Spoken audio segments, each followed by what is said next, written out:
Good evening. Welcome back to the Dirt Road. I'm here with Rick. That's Mike over there. What's up, babe? What's going on? It's our hidden farm that you'll never find. Never. But we're not real hillbillies. Remember that commenter. We're not real hillbillies. I'm from the Bronx. Although you lived in Kentucky, didn't you? No, the kids did it. I thought you lived there too. No, I lived in Hawaii, California, New York. Oh, you must be a liberal. You lived in California, New York, and Hawaii. Come on. No.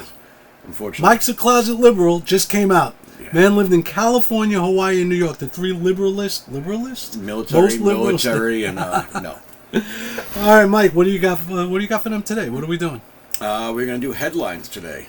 Our weekly headlines. So We're reacting to headlines today. So we're going to discuss some of the news stories that are out over the last day or so. But Mike doesn't know the ones that I picked. That's the thing. That's it. I don't know what he picked. I don't know what he's going to bring up. So we're going to see what he says, and we'll go from there. So we're going to get his raw reaction, and then we'll get my kind of commentary on it. Yeah. All right.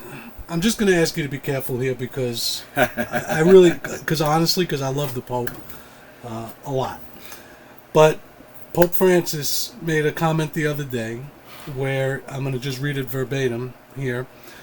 I can't. Yeah, all right. So here's his quote. The Pope said that Americans are put in an unfortunate situation in this election because we have to choose between the lesser of two evils. That's a quote. He said, quote, both are against life and one is against life and one throws out migrants. The other one kills children. I can't decide. I'm not an American. So basically what he was saying is that, and we do know that the Catholic Church has their position on migrants. Yeah. And they also have their position on abortion.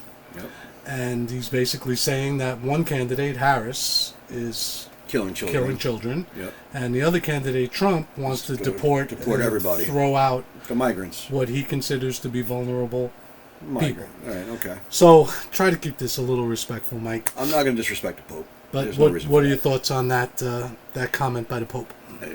Honestly, it's a very sincere comment, and based upon his faith and his position, I understand why he's saying what he's saying. Listen, I get the Catholic Church's stance on the migrant caravans, and I call them illegals because that's exactly what they are. But I think it's easy to sit in a position like that, so far removed from it, and say those kinds of things. It's easy to say, well, we have to respect this when you're not directly involved in this. Well, to be fair, he's not so far removed, Mike. Italy faces this same problem, and so does all of Europe. They do, absolutely. Well, look at France, right? Look at England, exactly. But at the same time, no, he's in Vatican City. He's got, the Swiss Guard. He's got, so much. He's very insulated, is what I'm trying to say. I think the church is somewhat insulated. And it's not that I think that, I want to see people thrown out of the country kicking and screaming. It's not even the point. I think that, allowing for open borders or even advocating for open borders in the world that we live in is insane. I don't think he's advocating that. I think he's talking about the treatment of the migrants. Obama put them in cages, We can cast aspersions on everybody if we're really going to play this game. And he did. He did. And I'm not, like I said, I'm not casting any aspersions on him. I'm not trying to say that I think he's wrong or right or anything like that. I understand his position on it. I do. I disagree with him to a certain degree, but I understand it. I understand what he's saying. So I do also. I mean, what I don't understand is him injecting himself specifically into American politics.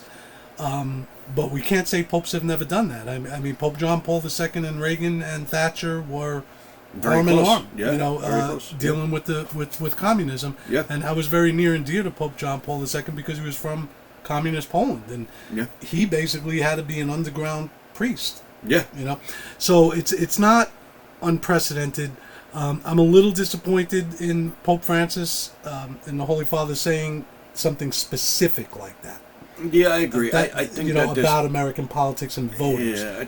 But I do have to tell you, I do agree with you about illegal aliens 100%. But I also do, the Catholic in me and the Christian in me also, I do understand that probably a vast majority of them are people who are suffering and have come here to try not to suffer. That doesn't excuse the way they came, and I do believe that, I don't think we can throw out 12 million people, obviously, but I do believe that we should have a deportation plan. So, again, I see the Pope's point from a Catholic perspective. Absolutely. Remember, the word Catholic Even means from a universal. I mean, even from a humanitarian perspective, I mean, you could look at it honestly and say, okay, even if you're not Catholic, for instance, let's say you're agnostic or even an atheist, you could look at it from a humanitarian perspective and say, okay, I understand what he's saying. You know, I don't disagree with him necessarily. I understand the point. I just think that the realities are the realities. They are. And again, the only problem I had was him specifically pointing out American politics. I think if he would have just said migrants in general around the world, there needs to be more compassion for them. As a Catholic, I could see that maybe a little bit more. So I was a little disappointed, but I get it. With American politics, so a lot of other world leaders or other people around the world get involved in American politics, and it can definitely be grating at times, but at the end of the day, we involve ourselves so much in everything else in the world, every region and every conflict and everything in the world, that I don't know that we have the right to sit here and say now that, well, you don't get to say in our politics. Well, we're taking our politics and shoving it up people's backside half the time. That's true. And also American, I mean, we are the most powerful country militarily and economically both. So what happens here in America does affect the trickle world. down and affect the rest of the world. Absolutely, yeah. Whoever gets elected in Denmark is not going to make a difference to us. Right, it's not going to change really the But narrative. whoever gets elected in America might make some sort of an impact on the people in Denmark. Even global financial markets. Exactly, that's what I mean. All kinds of different things. Yeah, there's a lot of policy here. Definitely does affect the world overall. It does. I understand. And it has for 100 years. Yeah. All right. Second headline. I know for a fact that your favorite show is The View. Oh. So you probably already saw this because I know you just outed me as a masochist. Yeah. You DVR'd it, right? Yeah, absolutely. Yeah. All right. So Miss Anna Navarro, your girl, she had a comment. So after we know that this is kind of two-part headline. So Donald Trump, there was another assassination attempt. Yeah. We know that. Yeah. The person, to my knowledge, never got off a shot, thank God. But obviously he was about to. There's like disputing reports whether he shot or not. But either way, he was about to. Either way, he had his gun set up. He was there to get shoot Trump. Yeah. So that's the case. And Anna Navarro had a little bit of a problem with Biden's response. So Biden said, "There's no place in America for political violence." Now I want you to think about what Anna Navarro said here. Give her a fair shake here before you get too mad at her. But she basically said to Biden, through her show, as bullshit. He said, not only is there a place for it, it's a part of our culture. And then she ran off a list. She said Gabby Giffords, Steve Scalise, Paul Pelosi, January 6th, twice on Trump. She says, not only is there a place for it in American politics, in America rather, for political violence, she says, in her opinion, it has literally become a part of our culture. And now we can go back in time. I mean, JFK, Lincoln. We've had 4 presidents assassinated, right? Garfield, McKinley, Lincoln, Kennedy. We've had many others shot at. Reagan, Ford, Reagan, Trump, who's not president at the time, but was a president. And is candidate for again. I mean, we could go on and on. She just gave a small list, but I mean, we could talk about the George Floyd riots. We could talk about my point. Like, she wants to talk about that side of things. No, she didn't pick a side. She brought up Steve Scalise. She brought up the assassination attempts on Trump. What about the Bernie supporter that shot up the congressional That was Steve Scalise. Yeah, Steve Scalise? That was him? Yeah, okay, I wasn't sure. Steve Scalise. So, I wanted to make sure. No. I think what her point was is not that there's hypocrisy or anything. I think she was saying, in a way, that political violence, unfortunately, I don't think she was saying it's a fortunate thing, but she's saying it is a part of our landscape of America, and maybe she has a point. What do you think? I think she definitely has a point. We've gotten way, way off the mark here. I mean, look, historically, America's been a violent place, right? We had the Wild West, we had our Civil War, we had, revolution, whatever. Yeah. Historically, we've been a violent country. Okay, and that's not, if you take our history, which is only 250-something years, right? 250 years, and you compare it to other nations, and you look at their history, England had the War of the Roses and all these other things. Like, you could find all kinds of, Sure. The French Revolution, right? How many people did they guillotine? But America, what I'm saying is America a politically violent country? Well, I guess you're bringing up the other countries to compare. Yeah, so comparatively, I think that just human beings are violent by nature. But do you think America is a more politically violent country than others? I think right now we have a much more refined ability to actually see these things than we ever did before. So it makes it much more dramatically obvious than it was before. You know, you have instant news, you have instant information true. at your fingertips, and you didn't have that in the past. So, do I think it's more violent than it ever was? No, not necessarily. But do I think it's wrong to have political violence? Absolutely. You shouldn't be hurting people for politics. Of course not. But listen, I don't remember. She makes a good point, though. I don't remember if it was Clausewitz or Sung Young Soo. What was it one? One of them said politics. War is just a violent extension of politics, right? Well, that's true. So politics is could be, and oftentimes is a violent business kind of. Well, yeah, absolutely. Because I mean, look, at the end of the day, politicians decide to go to war. Right? They're the ones sending all these armed men to wherever it is to go kill, the enemy, whoever their perceived enemy is. What about right now? She brought up basically things that are contemporary. Gabby Giffords was a few years ago. Yeah, she got shot in the head. Do you think we're more politically violent now? Do you think it's going in a worse direction? I do. Think she's saying. Why is that? I do. I think that for a number of reasons, I do. I think this great divide we have in the country, this partisan divide that we have right now, that's pretty pronounced right now. Driven in part by social media and things that didn't exist before. Driven a lot. We have this very, very big divide, and that people are picking sides, and you're always ever going to have those on those sides who are going to maybe lash out. People who are mentally unstable on either side are going to lash out more quickly than say somebody who's more rational. Me or you are not going to go out and punch somebody in the face because you disagree with us necessarily. No. You know what I mean? But somebody who has poor impulse control, somebody who has even a delusional personality in some way, sure, will be more likely to go out and do something. So if they hear Trump's Hitler, and this person already has some kind of mental health problem, to them the best thing they could do is go shoot this man. True, but then again, if you remember when Gabby Giffords got shot, they tried to blame it on Sarah Palin. Right. Right. So I mean, it does but that go was both a stretch. ways. It was a reach. It was, and it's a reach. But listen, I've been doing this political experiment here now since the day Trump got his first assassination attempt. Yeah.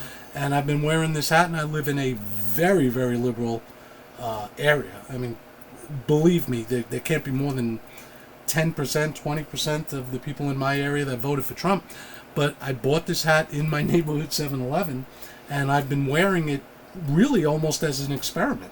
And Mike, it's been, when did Trump get shot? That was like early July 20th or something like that. Right. So it's been almost 2 months. I have not gotten one negative comment at all from anybody. So I think Ana Navarro, where 4 years ago they would have been chasing you down the block. Maybe not, because nobody wore it. Everybody was kind of afraid to. I don't know. Maybe not. Who knows? But I do think Ana Navarro, she makes a good point. She made a good point. I mean, it's an unfortunate thing, but it actually is more violent. It does have a place in America, and it has a very big place in America, and it has a very big place throughout our history. Let's just all agree, whether side you're on, let's all agree that this is not a good thing, and we should put that aside. No riots, no hurting people, nobody trying to kill anybody else. You would hope so. All right, so we had two headlines. We had the Holy Father with his comment on the lesser of two evils in the American election, and we had your favorite show, The View, and the quote from there. All right, headline number 3. This one, I don't know about you. I could talk for a long time on this, but I want to see your reaction. So Joe Biden and what's the new prime minister's name in the UK now? I keep forgetting. I want to say it's Rishi, but it's not. He's gone. No, he's gone. Sunak. Sommer? I think his name is Sommer. I think so. I think it's something Armour. Sommer. Yeah, something like that. All right. Either way, they have been discussing amongst themselves and with other Western leaders whether or not to allow the Ukrainians to use Western long-range weapons like Storm Shadow, Scalps, and Attackums, which are a little less, I think, of a range than Storm Shadows. Slightly less, yeah. But allow them to use it in targeting areas deep inside Russia proper, not occupied area. Obviously, that would be helpful to the Ukrainians, but the question to you is, look, every time Biden has said it's not going to happen, it's happened, right? So, obviously, they're going to allow Ukraine to do this. That's not the headline yet. The headline is they're discussing it, but by next week when we're on here, they'll be using it. What do you think of that, Mike? Is that the proper thing to do for Ukraine or no? The absolute worst idea I've heard since this stupid war started. Why is that? You're basically, if we give Ukraine long-range weapons and tell them go ahead and attack Mother Russia itself. Well, they have the weapons, but they're only allowed to use it in occupied territories. Right, the question is, are they going to be allowed to use it in Russia? Right, but if we let them attack inside, like deep inside Mother Russia with these things, you've basically just dragged the Western world into war with Russia, right? You've just basically had the U.S. and U.K. declare war on Russia. That's what you're doing. Russia, and rightfully so, would take that as a declaration of war by us, by the UK.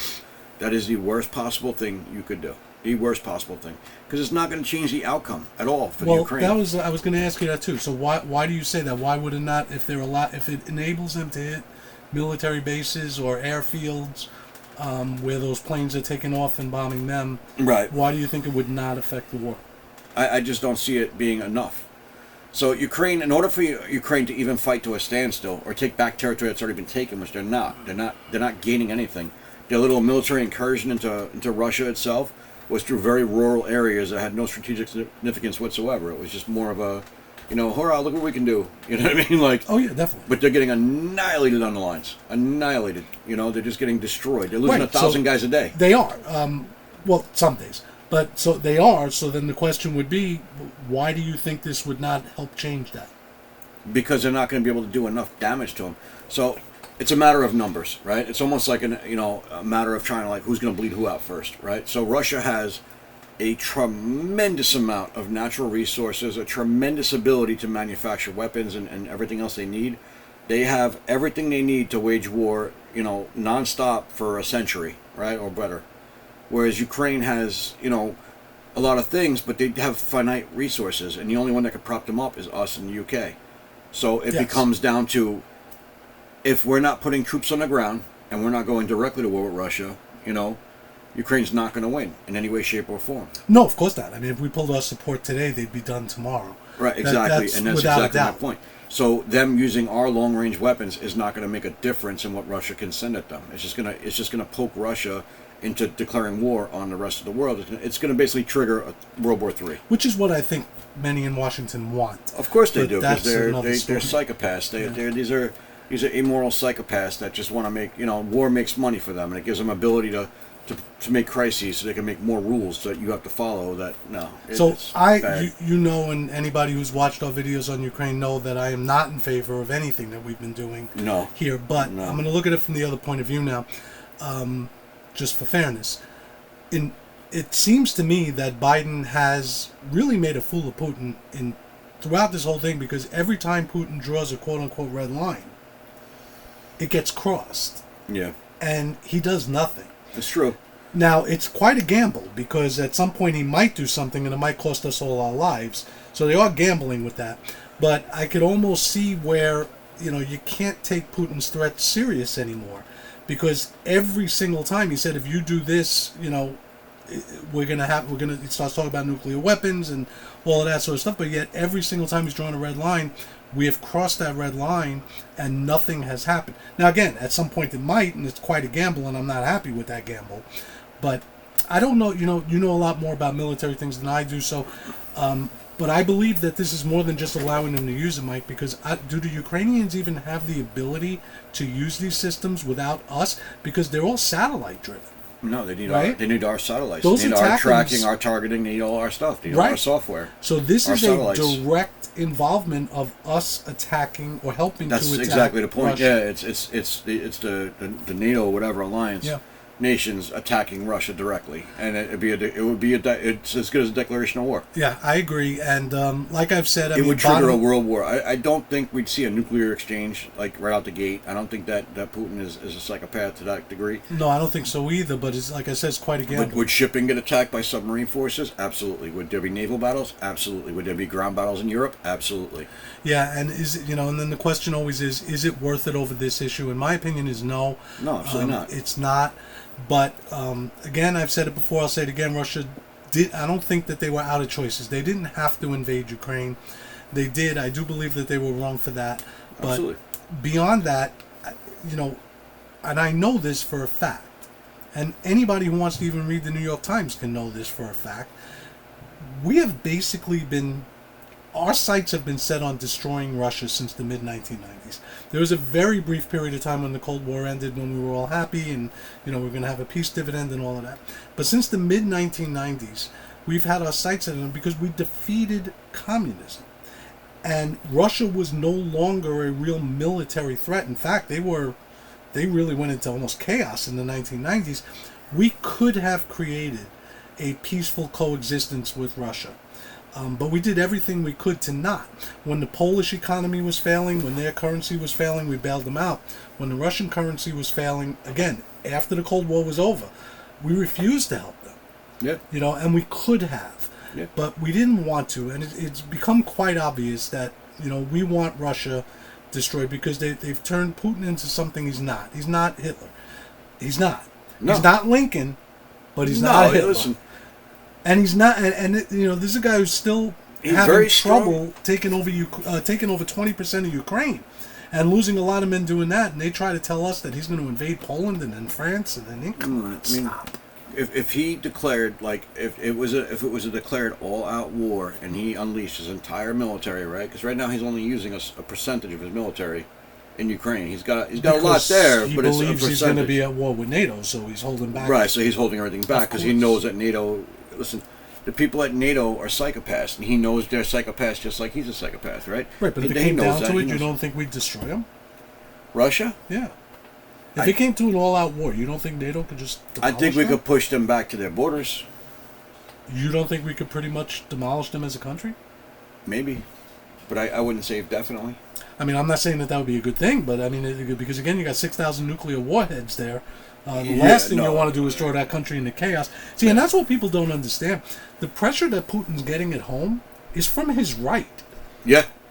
People are thinking that he's too soft, that he's not going all out. Yeah, no, the hardliners want him to go to war with everybody. Yeah, they want full all Well, they want him to go much more all out with Ukraine, and they want Putin to not allow the West to cross these red lines. Yeah. He's losing grip every time we do these things. And I think Biden and the West understand that, and that's part of the plan. I think using long-range missiles against Russian targets, military or not, is a terrible idea. I do, it's too. It's just going to inflame a situation that doesn't need to be inflamed. That war needs to be stopped. They need to drag those two idiots to the damn table, sit them the hell down, map that shit out, and be done with it. Stop the damn dying. Trump was absolutely right about that. Yes. He's 100% right about that. Stop the damn dying. But this thing has been a lie from day one. I mean, because they keep changing the reason for the war, right? Well, because we kept hearing that the whole reason we're helping is Ukraine was so that they could have a stronger position at the negotiating table. We heard that over and over again. Yet, we don't allow negotiations. Yeah, they keep shutting it down whenever it comes up. Because Zelensky multiple times said he's willing to negotiate, so has Putin. But the only ones getting in the middle of it is us in the UK telling them no, or Germany, I guess. Well, now Zelensky's drawn a hard line too. But because of us. You know, I mean, we're the ones keeping this from getting resolved because we've decided that Ukraine can't lose. And Biden has said that over and over again, and that scares the hell out of me. Because, yeah, Ukraine can lose. The only way they can't lose is if we get directly involved. Massive amounts of troops on the ground and armor and everything else. Absolutely. And then you're locked in a land war in Europe again. And I believe it's coming.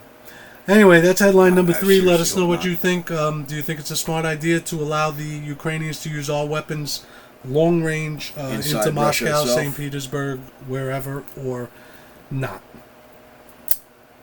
Okie doke. So that was number 3.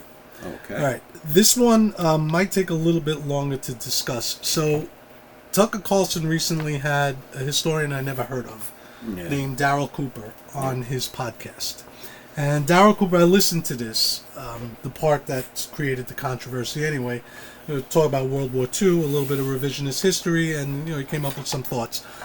Tucker Carlson had this man on, let him speak his piece, asked him questions, discuss things and so forth. The guy said a couple of things that have, if just taken as the one or two lines without including the preceding lines or the subsequent lines, some of the things he said are a little bit kooky. However, there's just things he said. One of them was he came up with this whole thesis that when the Germans attacked to the east in World War II, into Poland and subsequently into Russia, that they had no plan and they weren't prepared to deal with the amount of POWs and civilians and others that they would have to care for, right, under international law. So there were apparently a couple of letters from commandants that this guy found writing back to Berlin saying, hey, what do we do here? We all of a sudden we have 500,000, we have 1 million people. What do we do? We can't feed them. And that wasn't the controversial part. The controversial part was apparently there was one letter from one commandant, which this guy didn't name, where in the letter the guy said maybe it would be more humane to just take all these people out. In other words, kill them. Yeah. Kill them rather than let them suffer and starve. All right. Now he didn't produce that document, and even if he did, you're talking about one, random German commandant. But there's obviously innuendo there that the Holocaust was a humane way of dealing with. I mean, it wasn't the final solution they all discussed and planned. Right. So, look, I'll add in the things before and after later so that we can really discuss what he might have meant or not. But the headline is that right away, even conservative papers like the Wall Street Journal editorial board was calling on Donald Trump to disassociate himself with Tucker Carlson because Tucker Carlson wouldn't disassociate himself from this historian. What do you think? Tucker Carlson, first of all, Tucker Carlson's a journalist, right? He interviews people, all kinds of people. Mm-hmm. Doesn't necessarily mean he agrees with what they say or disagrees with what they say, but he interviews them. He gets their points of view. He asks questions that elicit responses that are going to kind of frame out who they are and what they think, right? So Tucker Carlson did his job. Why would anybody have to distance themselves from a journalist? That's stupid. That's backwards. That's part of the problem we have right now because it doesn't fit a narrative. We got to get rid of it. No, absolutely not. That should stay on the record. And Tucker Carlson did a good job by interviewing somebody he found interesting and wanted more people to hear about. Now, this guy can have whatever theory he wants. He's entitled to that. I mean, obviously, I'll tell you personally, I find it to be spurious at best information, right? You have one letter from one guy, and that's what you're basing your whole theory. But it also then, I wish I could have asked him, and I wish Tucker would have asked him, well, then how do you explain all the Jews that were rounded up in France and Denmark and Italy, everywhere else, not in the East, who you didn't have to take prisoner and didn't have to feed if you didn't want to? The German Jews, right? The German Jews too, right? Exactly. So, so what they're saying is that this guy is a Holocaust apologist. Tucker gave him a platform. Trump likes Tucker, therefore Trump is so we're back to that. So Trump 6 degrees of racist, right? Yeah, so he's tangentially a Holocaust apologist. That's kind of where they're going with that. That's just more smear bullshit. It's just trying to smear Tucker and trying to smear Trump. I just wish Tucker Carlson would have asked the question I just asked and say, all right, even if that's true, Daryl, how does that explain rounding up Jews in the West? In France and Denmark and Belgium and Italy and Germany, like you said, you didn't need to feed them and take care of them, right? They were all in ghettos anyway. We could have left them in the ghettos if that were the case. Yeah, so and the ghettos were in the East, but still, it was, Tucker missed an opportunity there. But anyway, the other part that really got under people's craw is that this guy said that I do agree with to a certain extent. I don't even know what the word would be, the idolizing of Winston Churchill. So he had said another thing in here that got the Wall Street Journal very upset. He said that the villain in the biggest villain in World War II was Winston Churchill. Right, I remember hearing that. So by saying the biggest, I don't know if he said the biggest, but he said the villain, the real villain. That's what he said. The real villain, it's kind of insinuating that Hitler wasn't. Although you can have two villains. The guy who killed 14 million people is okay, but the guy who fought against that is the villain. Yeah. So he didn't say Hitler was okay, but that's the insinuation, right? If Churchill is the villain... then that means Hitler's not. Right. Or Mussolini or any of the other psychopaths that were involved in that war. But when you listen to the actual interview, Mike, he specifically said, no, you can have more than one villain. And he did not say that Hitler wasn't a villain. He said, of course Hitler was a villain. In fact, he was even more harsh on Stalin. Stalin was a psychopath. But he made an interesting point, this Daryl Cooper, at the beginning of the interview, of that part of the interview. He said, in America, there seem to be three things that you can't ever go against the narrative. The Civil War, the Civil Rights Movement, and World War II. Yep. Right? That we have these neat little stories about those three events, and even just trying to investigate or ask questions or being curious will get you called a name and get you shut up. Sure. And he brought up a good point. He said, you can claim that Kaiser Wilhelm and the Germans were not really at fault for World War I, and nobody would blink a damn eye. Yeah. Right? But if you try to go against any of the narrative in the Civil War, I'll give you an example. In Florida recently, there was this big brouhaha, because in the history curriculum, apparently there was one sentence in there that said some slaves learned skills that they were able to use to their advantage after freedom. Okay. I don't know why that caused such a big brouhaha. They said that it minimizes slavery and the horrors of slavery. No. It was actually... Listen, especially in the border states, not so much by the 1850s, but before that, slaves at times bought their own freedom. Yeah. I mean, they were hired out and allowed to work on their own. Again, this was not a big, huge thing, but it did happen. It was much less and less as you got, into the 1850s. Later into the 1850s, yeah. Those sorts of things didn't happen. But not every slave was a field hand. Right. There was I think slaves. people forget that, yeah. People do forget that. And some did gain skills, and there was nothing so crazy about that remark other than that it goes against the prevailing narrative. Well, because they have to paint a certain picture, right? Right. So he made that point, and I thought that was an interesting point, that there are three things, and you can't question Martin Luther King, right? Even though many in the civil rights community do, and did.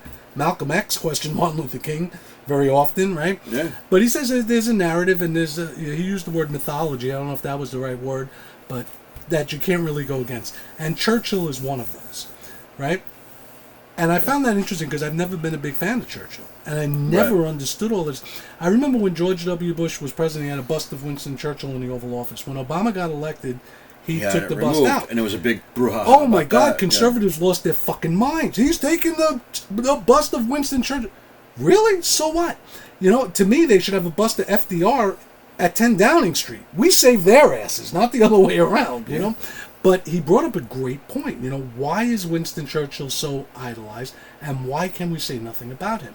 Well, if you think about it, and he mentioned this, and this was a really good point, since World War II, in order to justify every single one of our military adventures, you have to have 2.5 things. You have to have a Hitler.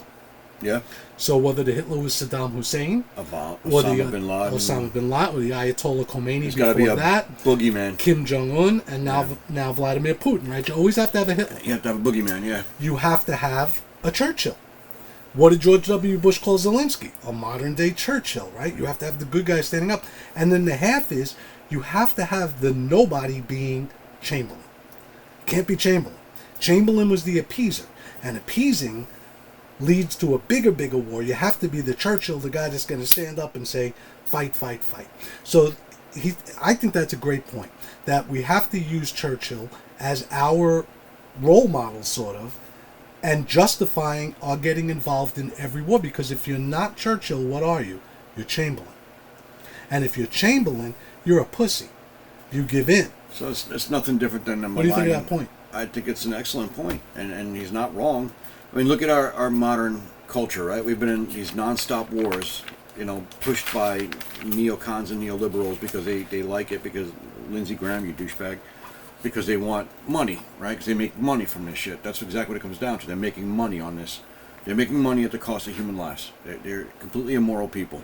Yeah. So, it's about money and power. Exactly. And resources. Listen, Churchill was a very smart guy. He was a very strong leader at a time when they needed a strong leader, and he's exactly what they needed at the time they had him. That said, it doesn't mean he's a blameless, guiltless person. I don't know about that.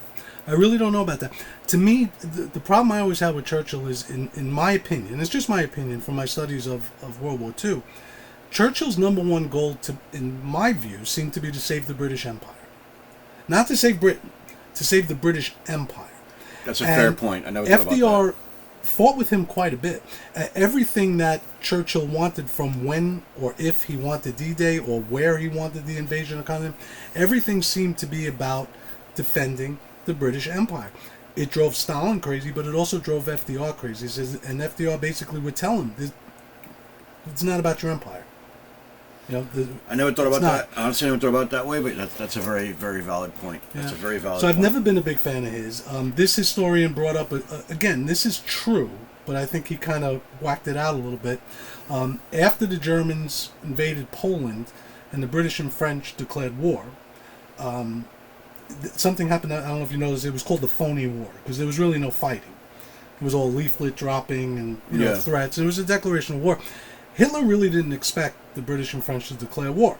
He expected them to not, just like they hadn't the last couple of places he had invaded. Yeah. So it was kind of a surprise to him. And then once he went into France and the British escaped through Dunkirk, he did put, this is true, this is factual, he did put out peace initiatives. to Right. Britain. This historian seems to think that Churchill should have taken those peace initiatives and come up with some kind of peace. I disagree. I don't think he should have. But Churchill always wanted war. Churchill was he was a war guy. He was a war hawk, and he was always upset at things that he had done in the past as First Lord of the Admiralty.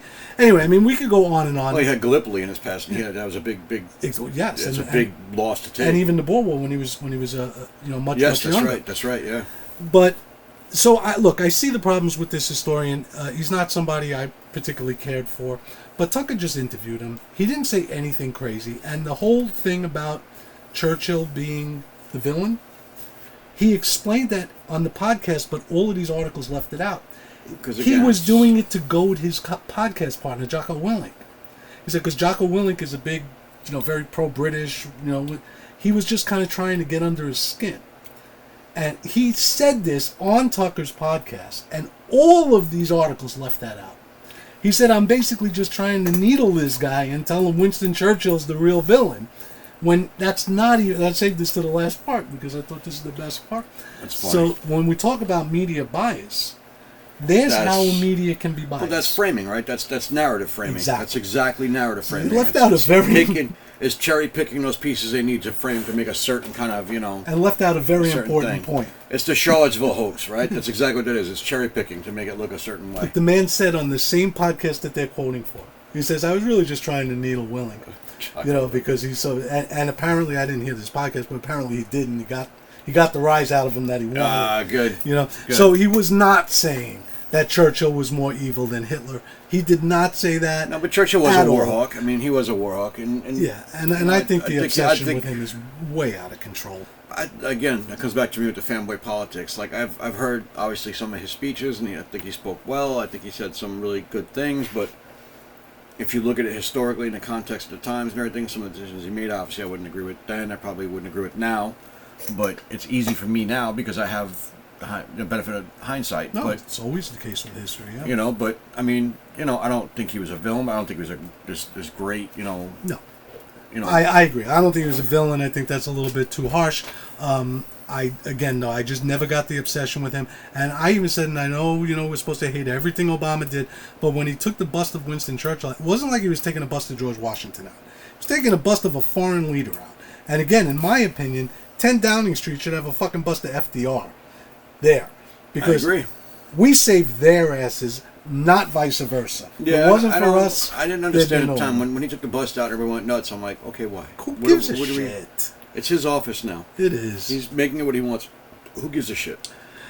All right, Mike. This is gonna be the last one, even though it's the fourth one because it's 2 parts. Okay. Okay. So since in the last couple of weeks, 2 things with the polls, and I know you said something different, but I'm gonna give you some actual polls here. Kamala Harris has definitely turned these polls around and has pulled even with Trump, if not ahead of Trump in some of these polls. And the second part of this is Biden, right now, is still negative 18 in the polls. One poll had him at 58, hold on a second, had him at 58-40, 40 approving, 58 disapproving, so that's negative 18. And then a sister poll had him at 56% disapproval and 38% approval. Again, a negative 18. So those are 2 national polls showing this huge disapproval of Joe Biden. So that's one part of the question I'm giving you here. The other part is, I just have these polls here. They just are what they are. And this is according to the Trafalgar Group, who is not a left-wing group. This is the guy that got a lot of the Trump polls right in 2016 and 2020. Now has Harris up in Nevada, has Harris up in Pennsylvania. A lot of these polls have Harris up in many of these states. Trump only won in Arizona now. Harris up 4 nationally. Harris up 4 according to ABC News. It's just these polls in every one of these states. Even Iowa now is within 6 according to some of these polls. And these are good polls. These are ABC News Ipsos, Financial Times, Trafalgar Group, who again is anything but left-wing. So we have these two things going on here. We have an incredibly unpopular president and a seeming, maybe temporary, but surge of his vice president. What's your thoughts? Well, I mean, his unpopular, that's not surprising, right? Everybody's very, very frustrated with the way the economy and everything else. Surprised, but go ahead. I'm not surprised at all. Look at how bad his policies have been for the last 3.5 years. So Absolutely. And they blame him because it's Bidenomics, it's Biden, and that's all you hear. And once she became the chosen candidate, they kind of threw him to the side and they let everybody, the media kind of got their chance to go after him the way they haven't been able to the whole time. So they kind of went after him pretty hard that first month where she was the candidate. You know, they tore him up pretty good. They did. They tore him up pretty good. So, I mean, she took a couple of hits too here and there, but, you know, I don't know. And honestly, you know, I think her strategy team is good at kind of trying to distance her from him in the way of, like, policy and things like that. And the bump and pull she might be seeing right now is because she did, like, kind of flip-flop on some policy stuff. She kind of came out maybe more centrist in some of her policy than she has in the past. And that might account for some of her polling, you know. But we'll see. I mean, it's, you know, me and you both know, in presidential elections, it swings quickly, you know. And that's just it. Yeah, sure. And that's why I'm like, all right, you know, polls are snapshots in time. And that's you know, the most accurate But you do have to look at trends, and it's been trending her. It's kind of leveled. You know, she hasn't continuously gone up to the point where she's, like, clobbering them or anything. But, you know, the trend is definitely in her favor. I don't think so. I still feel But it like... is, Mike. I just read you the numbers. No, I understand. But those are those numbers, and they've been wrong every single time. Yeah, I know you're going to say that, but, you know... It's true. It's true. We they've can't, been wrong every time. Trump quotes polls all the time. No, I'm not talking about Trump. I'm talking about my personal opinion. I'll give my personal opinion. I find them to be absolutely, you know... So when Trump was leading in all the polls against Biden, which was, in my opinion, a very telling thing, because he never led in 2020, and he consistently led here in this race, you don't think that meant anything? I think it meant that everybody was hating on Biden. Yeah. They hated Bidenomics. The polls showed it. And now, well, yeah, I mean, to a certain degree, I think that was probably, you know, but there are still, like, those people. So, like, to me, polls are tough, you know, because... You could do anything with numbers. You can manipulate numbers easily. You can manipulate polls easily. So depending upon who I poll and how I ask the question or whatever. And so I have a hard time with polls. I'm not trying to take away from her campaign or take away from her or anything like that. You know, it's not what I'm trying to say.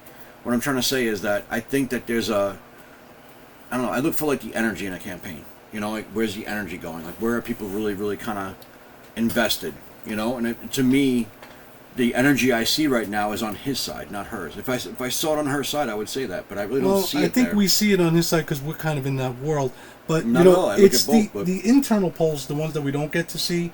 Those are the ones that really count, and you kind of have to try to figure those out by where candidates are going and, you know, what state they're going to. What they're targeting, right? Yeah, because they do have true. internal polls, and those polls are usually better. But I will say this: I mean, I know, you know, Trump was always saying the polls are biased, and the polls are a business, Mike. And businesses that are wrong all the time go out of business. You know, so I don't think they're trying to be wrong and make things out to be ways that they aren't. I do think they're trying to get it right. I don't think they're biased because, Mike, it's a business. These people get paid. You know, ABC sponsors the poll. They pay people to do the poll.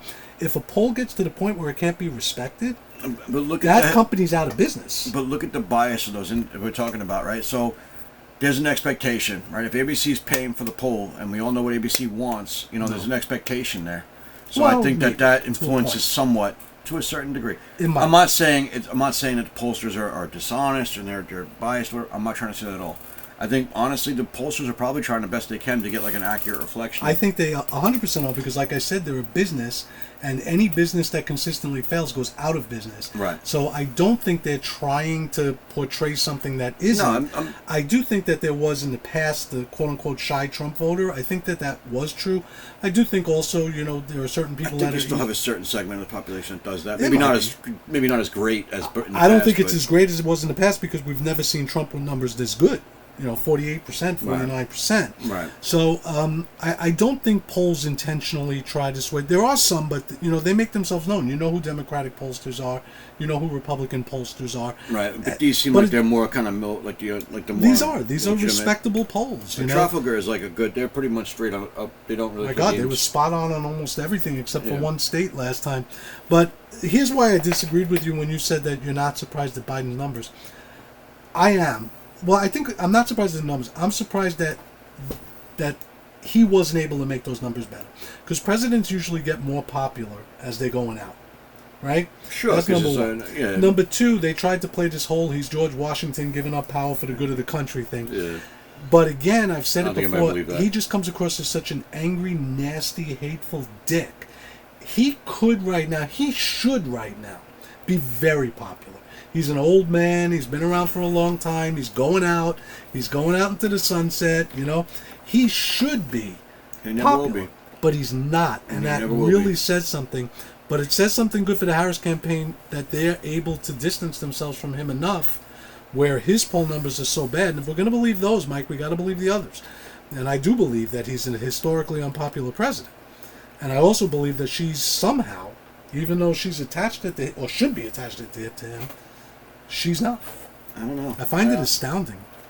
I don't know how that. To me, that makes no sense. It doesn't make any sense to me. Those poll numbers don't make any sense to me. I'm not disparaging the pollsters at all. I don't want to get into that, but the numbers don't make sense. It doesn't to me either. That he could be that unpopular. And only getting worse, by the way. Yeah, it's going. Yeah, it's gone down. It's literally gone down. Yeah. When again, he should be. Again, he's riding off into the sunset, the great public servant. Well, I think he does himself a lot of disservice because he doesn't really step up and say the kind of things he could to kind of rehabilitate his image. No, he's a nasty, angry, hateful dick. He just snapped a reporter the other day, right? You saw there was a video out there somewhere. He was snapping a reporter. Yeah, it's incredible. I've never seen a politician not even try to change course a little bit when their numbers are so... Because this is not just now, Mike. This man has been underwater since the August of his first year in the White House. Yeah. August 2021, right after the Afghanistan withdrawal. That was not a temporary drop just because of Afghanistan. He has never... It should have been a dip, and it became the level. Exactly. Yeah. He's never sniffed 50% since then. That is crazy. Yeah. What did Obama say? Don't underestimate how well Joe can fuck something up. Yeah, and he fucked his presidency up. Big time. We'll see if Harris pays for that at the polls. I mean, we'll see what she gets. I'm just not understanding why she's not. Well, I mean, like the election. Oh, you mean the election, I see. Yeah, the election. I mean... No, we'll see. We'll see what happens. I mean, look, the polls are interesting, no doubt about it. The numbers are kind of interesting, and I'll look more into it when I have some time, but I don't know. The disparity confuses me, I guess, is what I'm hung up on. Like, how can he be so unpopular, but she somehow maintains... If her strategy team is not... Is it possible, Mike, that it's all because of Taylor Swift and the Swifties? Yeah, somehow I doubt that. Going to be the topic of our next video coming up. Mike, you want to tell them what to do? Like, comment, subscribe. Let us know. What do you think about polls? What do you think about pollsters? What do you think about these polls? What do you think is really going on? And what do you think about the Pope's statement that we went over? What do you think about all these editorials trying to tell Trump he's got to disassociate himself from Tucker because of the guilt by association? What do you even think of this, historian? Like I said, wasn't too crazy about him, but what do you think? The View, Mike's favorite show. What do you think of Ana Navarro's comment? Ana Navarro was right. She made a great point. I mean, a broken clock's right twice a day, I guess. I don't know, but she did make a good point. That show's just never been the same since Rosie O'Donnell left. Oh, God. She was the best. She's awful. All right, Mike. Subscribe. Like, comment down get in there. Let's get in the conversation, folks. Take a walk with us down the dirt road. Let us know what you think, guys. Have a good night. Good night, guys. Thank you.